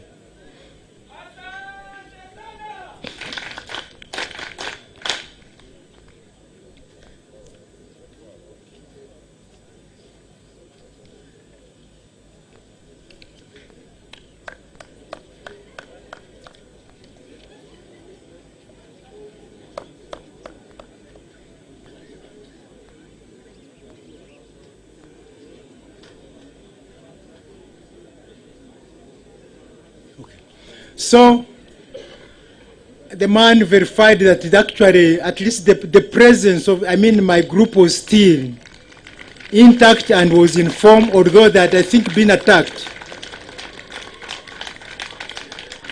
Though they had been attacked. So 2 weeks after, I was desperate. I wanted to get out of the place. I told the man that I wanted to get out of the place. Then he got someone from Chiboga, who was his brother, staying in Kampala, and he had come to the village to visit him. Then that brother of his said, I told the man, I said, I want to go to Kampala. Or do you know where the so-called rebels are? I don't know where the rebels are. Therefore, can you take me to Kampala? He said, Kampala where? I gave him a telephone contact of my brother who was working in Minister of Information.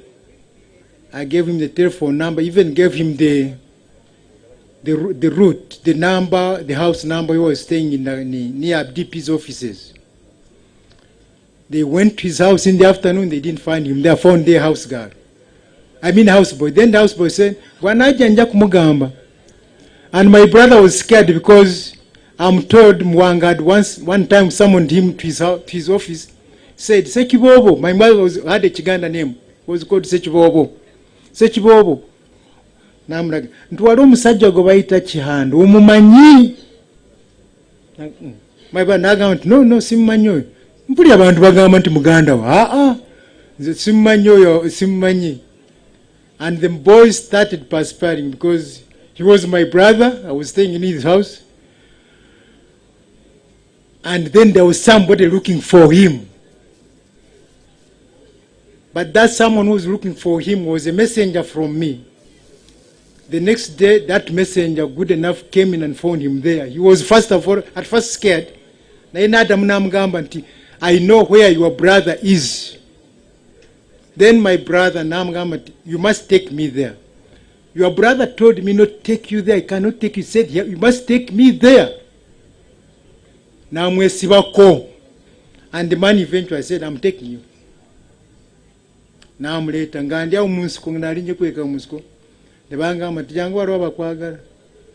I thought they were police officers. Then when reaching there, I found my brother there. Said, I have to get you out of this place. I have to evacuate you. I said, but you cannot evacuate me. How? Said, you just give me time. The man, I gave him a week.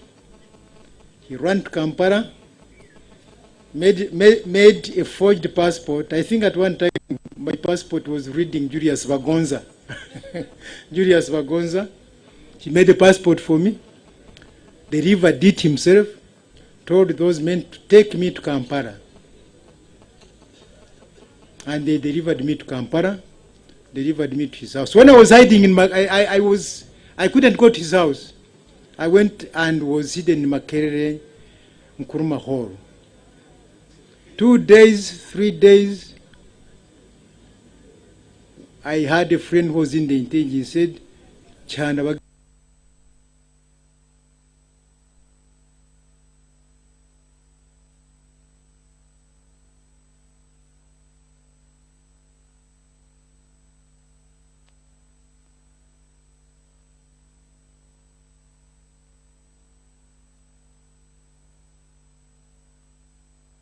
His Excellency, the President has already arrived. Any time from now, we hope to be listening from him, his messages, and then his message, of course, in every particular area where the trekkers have camped or spent a night before they begin embarking on the journey. They first get a message from His Excellency, giving them the brief history of that particular area. That is one of the bush war comrades narrating what they went through and how hard it was. Jordan. Please. 110, about 110 kilometers remaining. That is to end the trek. Today is day 4. They have to trek a distance of 195 kilometers. People are still energized and they look very determined to complete the walk. Although you must understand that by now, there are not all the trekkers actually. At a certain point, some have to get buses, move on, but all still remains well. What do we learn from all these messages so far that we've received from the people that were Of course, part of this journey? the lessons are so many, of course, but this gentleman's story is also a touching one. It brings out pictures of good Samaritans in our country at that time, people that welcomed the stranger. But I think there is a way this struggle had a connection with the people in the villages wherever they went. Because each one of them was helped by the natives in the villages where they were. Almost each one of them had a hand. Story, yes. Exactly. Was given a hand by somebody. So how they managed the PR, like we call it today, of the struggle that time, God knows, and they know the technicalities and the secret. I think when we get a chance to listen to them, sometime we'll know. But here they are giving us him again. Let us listen. Having had a root in the seminary, there was a priest who was my friend called Father Vandon Boa. And my brother was open and told him, said, no, my brother ABCD, like this and that. Said, I want to take him to hospital in Nairobi. Said, okay, you take him. But if you are taking him, use this tax to take you up to Jinja.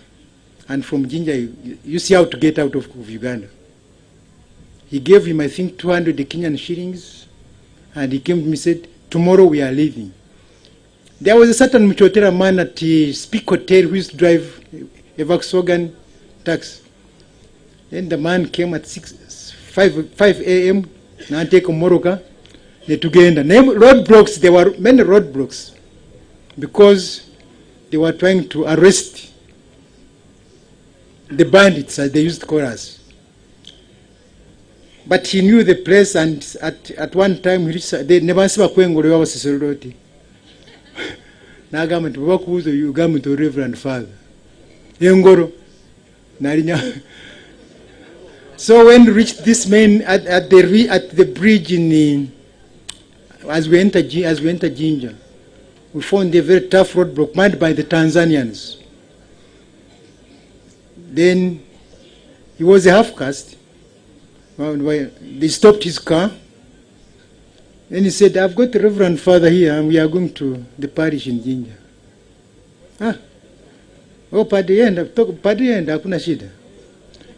So he drove me directed to the Jinja Diocese place, delivered me to the priest, and told me, my brother said, we are going to get a taxi from the park and then we shall drive you we shall take you up to Busia, crossing border. I remained there.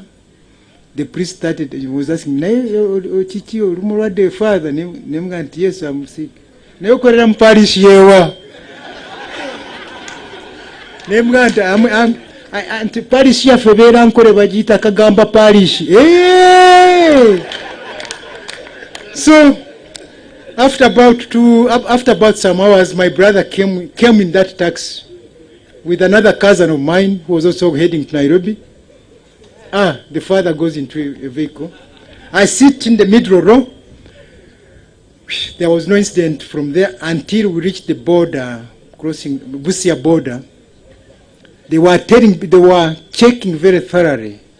One of the officers who was checking was one of those who had in Monduri as an intelligence person. Then I said, now, let me try this device. He was starting this other side. I got out of the car from this other side, where there was another intelligence person. When I cleared myself, then like this, I moved fast and went away. So he didn't see me. And then I crossed to Kenya. And if my story can end there, thank you very much, Your Excellency.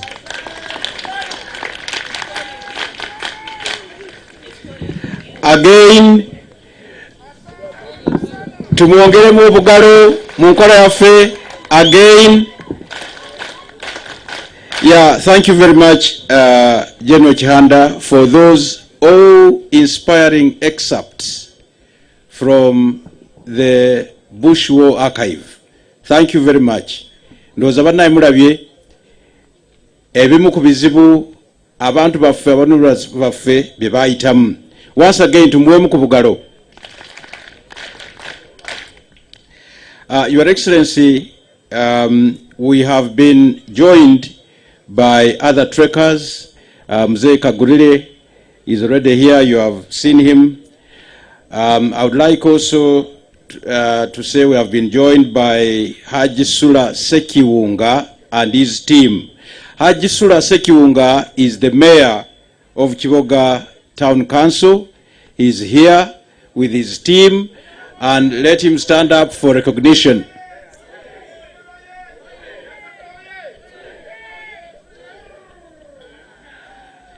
Your Excellency, I would like to say that the trekkers are in good shape and they appreciate the trek. And they have learned a lot.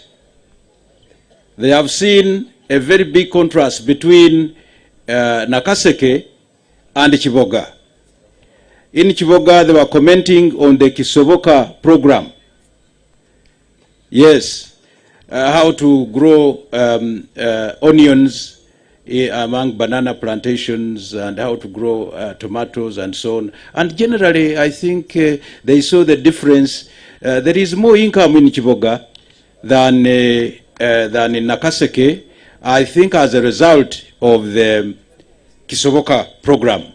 Echuba chifunye, Your Excellency, and they were commenting about it. Your Excellency, it is now my honor to invite you to address this congregation.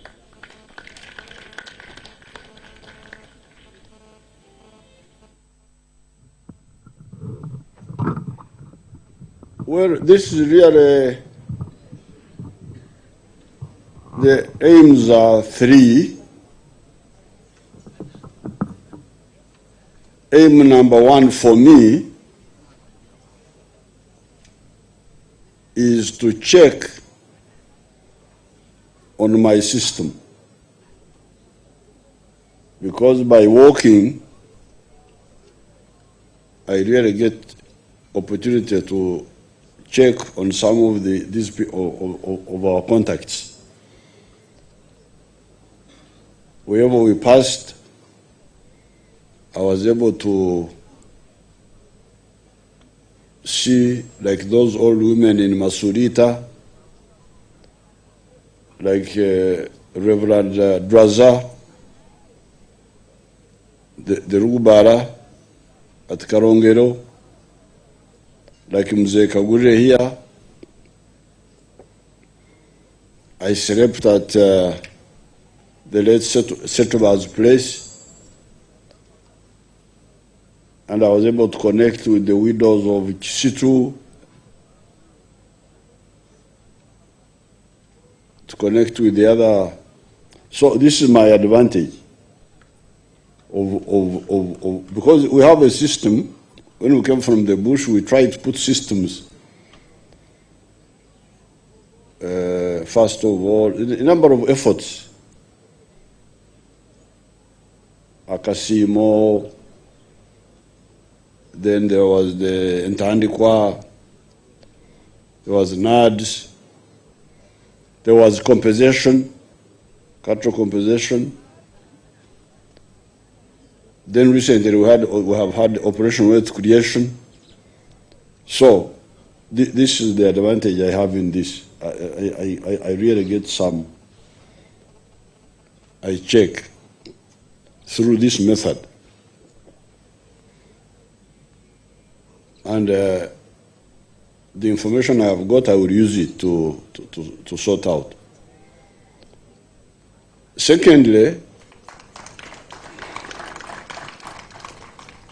for the Bazukuru,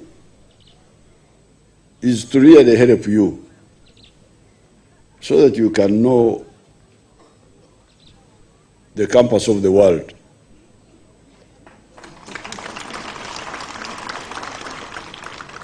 Because in Kampala there, I can see that you can really get lost. You don't know where the north is, where the east is, you are just there.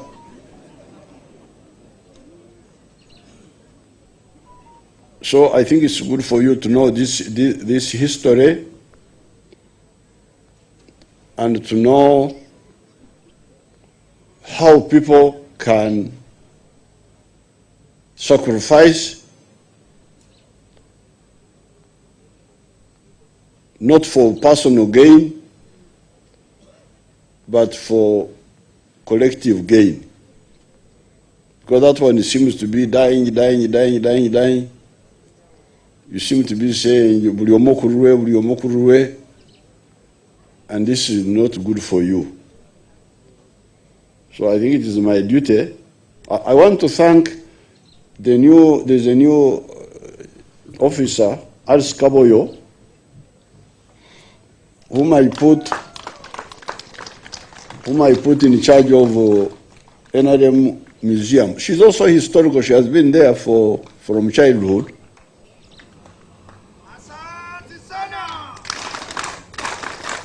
Only that she was fighting from the town.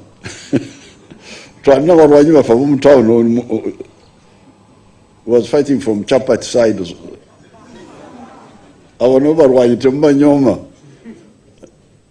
But she's the one who came up with this idea of, again, the trek which I had done in 1999, this 25 years ago, says let's do it again. So I can see, thank you. It's good really for the Bazukuru, for you to know commitment and sacrifice. But thirdly, for the area where we are passing, you can see the main road, like the Hoima Road, that one is all right. But the rural roads are not well maintained as they should be. And yet the districts have equipment, they have got brand new equipment. It seems the main problem is maybe money for fuel for the rural roads. In the case of Wakiso is a very big district. One road equipment is not enough. So when we go back, we shall have to, I've already told them that Wakiso needs maybe 3, because each district got a road unit. One grader, one road compactor, brand new, a set of equipment, but one. But Wakiso is very big. It needs maybe 3.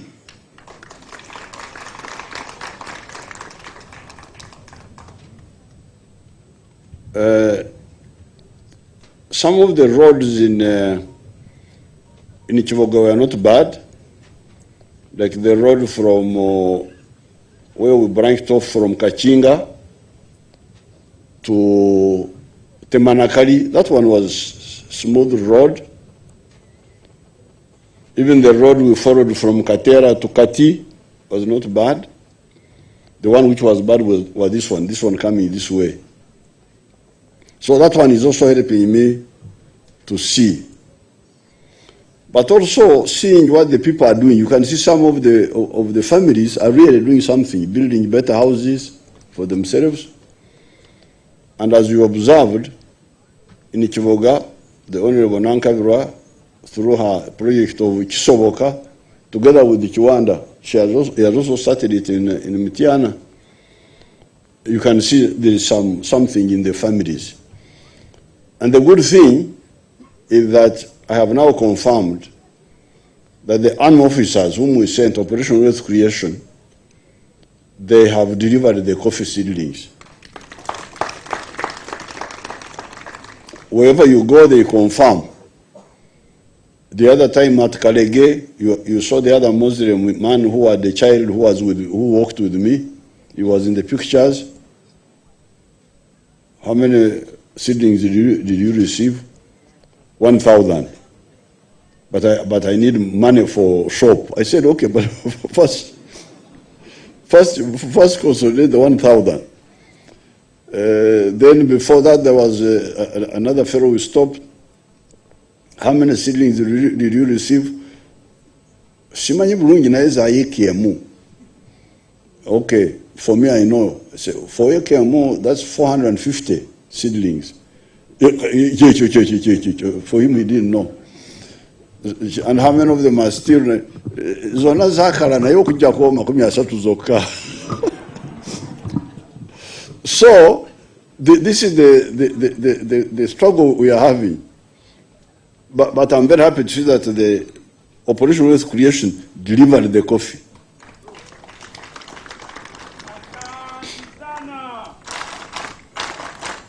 So what Colonel, was he Kadu? There was Colonel Kadu.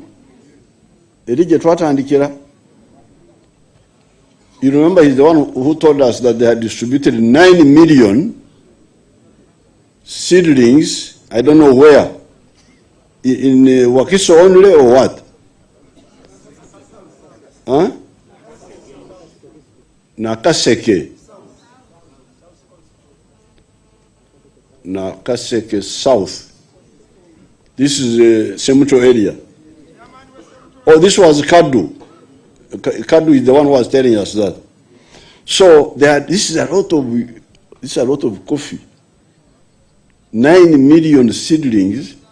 Yes, I remember now. Because he said 9 million seedlings distributed to 200,000 homes. This is a lot. If they could use it properly. Nayefa abaganda abafrika tetufayo ante tulina engero zaffe nta adiringa n'amawolu agajamu omukuto.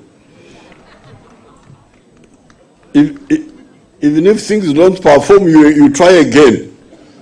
Ante twamanyira kyobaolira abachori bazaala abaana omwana n'afa. Oli afudde naye talekerera ate n'addayo. Kati oli gwafuna oli afudde amwita Oto, the one who followed the dead. When you hear abachori baffe Oto, that means the child who followed the dead. Because Africans were always dying and losing, but somehow we continue. So when you hear Oto, that is a child who followed the dead.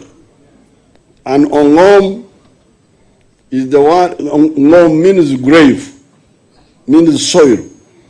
So Ongom is who? The one who followed the dead or what? What happened?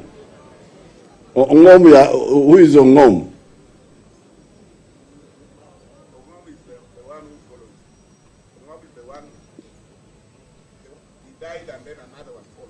The one who followed the one who followed the one who died. The same. So Africans were used. We shall give the coffee dies, but we continue. we give more coffee, until the Maoru becomes now Okujamo Mukuto. So I'm very happy really to this is a very good program, and I encourage these people. You can do it like maybe 2 times in Exanje, because it needs a little bit of organization. It will be too much, but like 2 times in Exanja.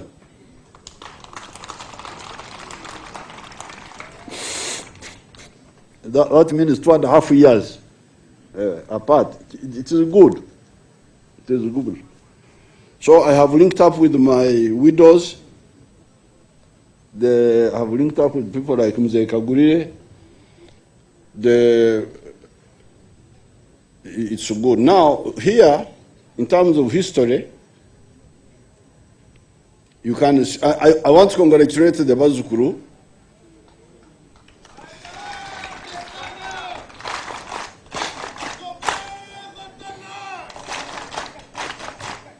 Because I think now we have covered a total of how many kilometers from Garamba? The ones we have covered with walking and driving, the total. We have covered 68 by driving and walking, but you have actually walked, you people. Now, first day was 21 kilometers, 20 point something, let's say 21, the first day. The second day, it was 7 point something kilometers, 7.5. So that is now 29 there. Now, yesterday you walked 11, 13 kilometers. So 29 plus 13, that is what?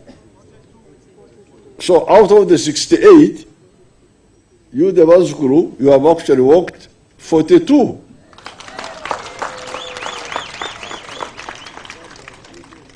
Including Kanzira. The hill. So it's very good for you, very good experience for you. And what you don't know is that your fellows are dying. 40% of the people who are dying in hospitals are now dying from what we call NCDs, non-communicable diseases. And what is za kusiiga, and what is okulya inyo. No ezokulya ekiyikiridde. You are dying from eating too much. 40%. Kati Abazukulu mbawada akalowoozo. Lano nkagambye bano bawala bange naye bagana abawala bano ngono yali wano juzi naye kati yaddayo Natasha. Nali mbagambye eri ewange batandikeyo a form of tourism, a form of health tourism. Abagagga bamwe abagenda kufiira Kampala ku lw'okulya ennyo. Mwandibataasiza by, for instance, if one was to build a small lodge on top of those hills, and then I tell you once, naine muzimba y'akantu kwe batandikira. Then these hills, like the one we were walking on, Kanzira, either the same path or separate ones even. You can have your own separate ones. You can see those, no, nankabirwa bwabadde akkirira wali mpulidde n'agamba nti ntowaye nti amalinnya mangu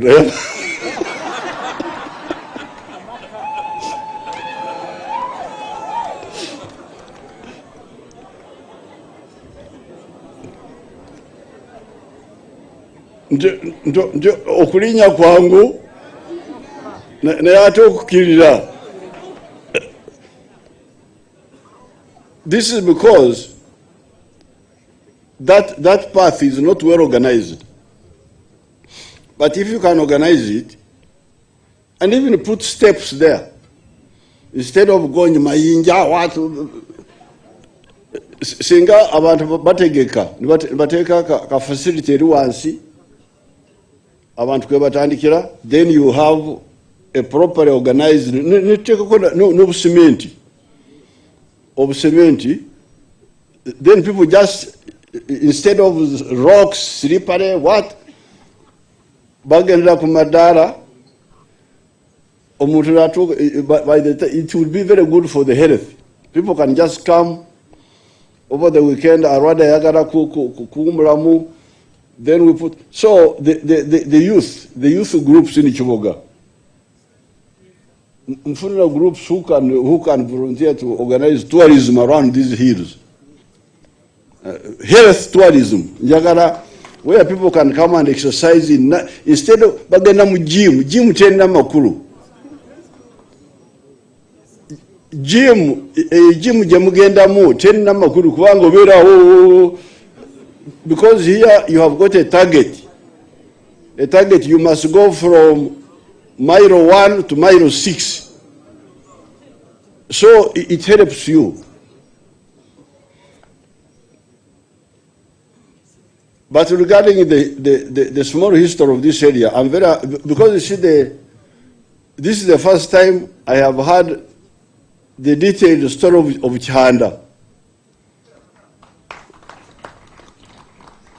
What I knew was that Chanda was part of our 27 group who attacked Kawamba. Then he was one of the few who were injured.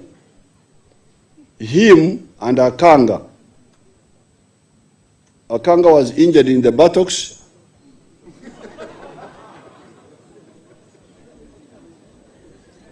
Chanda was injured in the knee.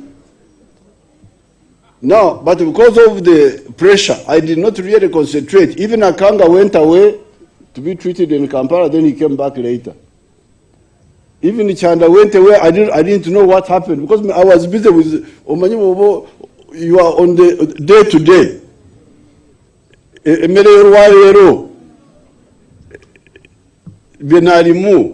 So I didn't know all these stories. You can see how all these stories should be documented, the detailed stories.